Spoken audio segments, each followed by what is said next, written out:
Həsən Əliyev prospektində Toyota Prius markalı avtomobillə Chevrolet Cruze markalı avtomobilin toqquşması nəticəsində ağır yol nəqliyyat hadisəsi baş verib. Xəsarət alanlar var.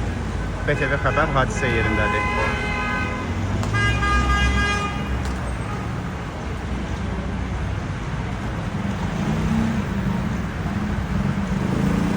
Avtomobilin içində yaşlı bir xanım görürük.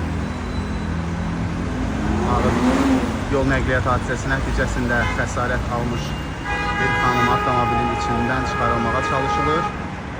Hadisə yerinə təcili tibbi yardım briqadası çağırılıb və hal-hazırda təcili tibbi yardım briqadası gözlənilir.